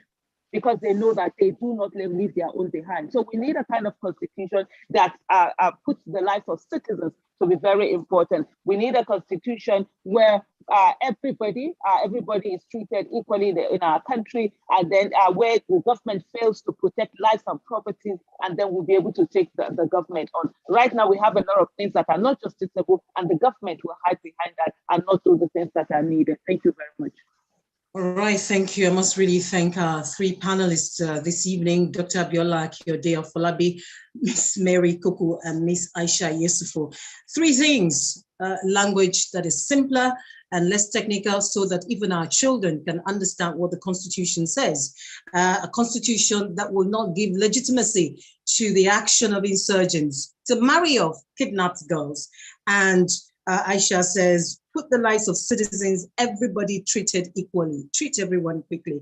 And my take as I close and wrap up the session today is that when an organization has been declared a terrorist organization, amnesty shouldn't be given to that, to members of that group if they're caught. Beyond being paraded and being told that they've been caught, do not give them amnesty. Whether they surrender voluntarily or they're captured, they should be taken to court and prosecuted. It should be in our constitution so that that portion will act as a deterrent to state governors or even the federal government to want to give them amnesty. On that note, I'd like to thank everyone for joining us for this conversation, the nexus between Chibok girls and the constitutional amendments. We've been speaking to politics and power in that context. Thank you very much. I am Anikade Treasure. Thank you so much. A very powerful team in there, Mary, Biola, and Aisha, and of course, the moderator, an excellent one to moderate that event cannot be anybody else but Anikade from Care Treasure. Treasure, thank you very much for good moderation and for a good conversation. On that note, as we wrap up, we've eaten all the extra time that we could possibly have, but I will probably take one or 2 points to be raised by those who are part of this conversation today. So we have an open mic. I will just take about 2 minutes to 2.5 minutes before we close. And before we close, I would also want to use this opportunity to appeal to everybody for the next 2 to 3 minutes. Can you please put on your video? We'd like to be able to take a snapshot and say, these are the handsome and beautiful faces who have joined on the 8th anniversary of this Chibok Girl event that we're sad to have, and we're praying that by this time next year, it will be a celebration of the fact that all the girls are back and that they're back home. So please put your video on so that we can see everybody that is a part of this, and we can have a snapshot to mark the occasion. But if I can see a show of hand, or if I can see a question being raised in the chat box, then I can raise it, or a point being made on the chat box. I will take that on board.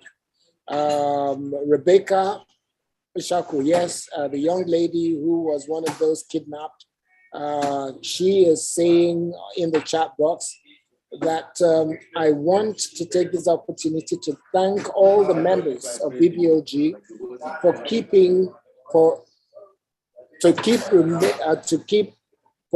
on the case of the government about my friends and that are still in captivity. Thank you once again for standing for us. May God bless you. That's from Rebecca. Rebecca, thank you very much. We do appreciate you. We pray that God will continue to hold you strong and hold you firm and keep you up, because the experience you've been through is not one for children, but you've been through it, and I'm sure it has grown you. Thank you very much. Dr. Obi Ezekwesili says, wow, these women are fierce and very strong. Yes, that is absolutely true when you have the combination of Aisha Yusufu, Dr. Abiola Akiode, and Mary Koku, and then you have the moderator being Anike Ade Treasure. Definitely bound to be a very hot conversation. Thank you to all of you. Okay, Mary, you need to make a point. You have the floor for about 15 seconds. Mary, please unmute Mary. Mary Koku wants to make a quick point. You have 15 seconds. Mary, please go ahead. Host, can you please unmute Mary? Okay. Thank you. Okay, Mary, please go ahead. Thank you. Thank you, Kay. Thank you, Kay. God help me for 15 seconds. I'm muted already. Okay, so today is for the 109 that are still outstanding girls, but there are also girls who have been rescued. I also think that we need to hold certain people accountable. I need to ask these questions. Every year, the federal government puts out millions of naira for the upkeep of the Chibok girls that are out. Are we really holding them accountable for how have these monies been expended? Last year, I'm aware there was a 400 million anonymous donation to Women Affairs Ministry for Chibok girls. Who is following these monies? There are every year, check the budget. Every year since 2019, 2019, I can remember. Check the appropriation, check the budget. Ministry have this budget for Chibok. What is being done with this money? We need to know so that while we are asking for the return of the girls, we also need to ask the government. The families do need closure. They need closure. What is happening? What they know something and they need to tell Nigerians.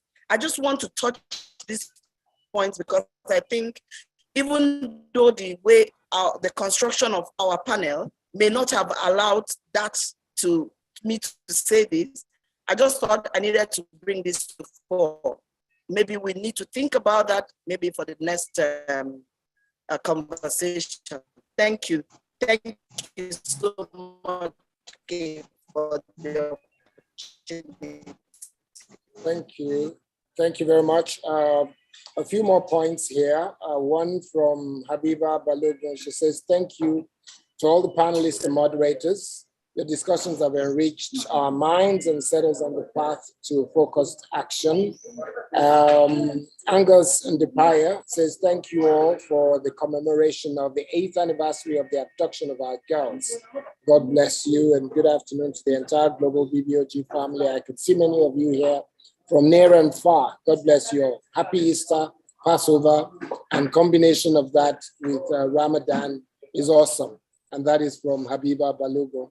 So that's about as much as I will be able to take. I don't know where Vera Angega is joining us from, but she said she was invited by one of us, Susu, and she's glad she attended. So Vera, thank you for joining us in this conversation. Like I said earlier, I hope that by this time next year, it will be a different conversation, a celebration of life, a celebration of achievement, a celebration of our girls being back. But we all have to work consistently to make that happen. I'll let my sister, friend, and our leader in this conversation and in this task, I'll let her have the final word. Dr. Obi Ezekwesili, it's over to you.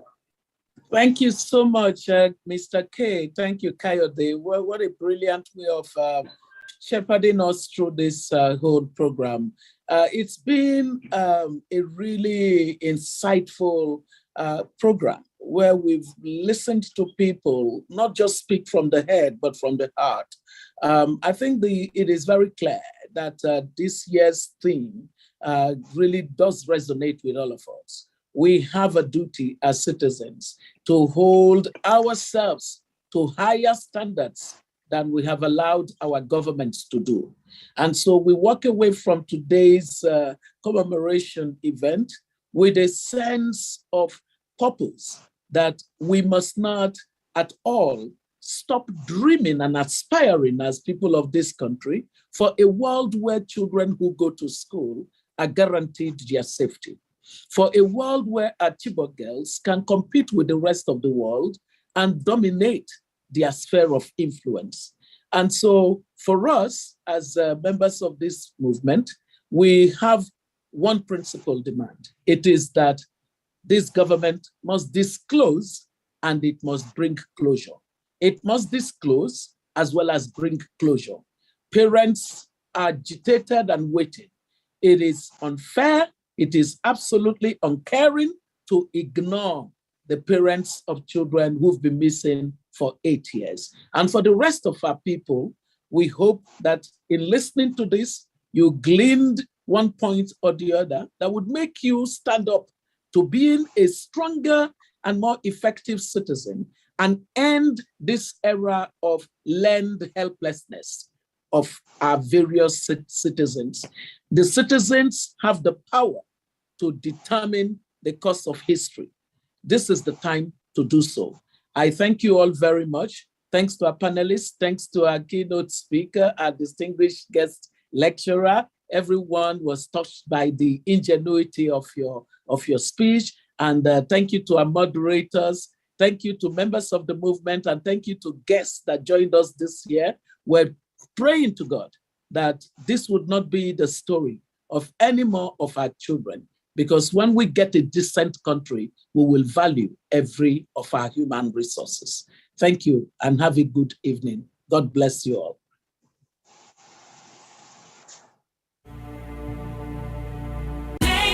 Are we doing the picture? Are we doing the pictures? Yes, I'm taking the picture. Okay. Yes, I've taken the picture. Okay, you've taken it. It's okay. Yes. All right. You didn't tell people before you did it. I guess speaker should have posed better if you told her that you had. Let me do that again now. Let me do that again, so you might want to take another one. Thank you very much. Please put on your cameras so that we can get pictures of everyone. Thank you for staying with us this year. We're very delighted to have all of you join us at this event. God bless you. God will protect our families and our children by his grace and mercy in Jesus' name. God bless. Bye-bye. Bye-bye.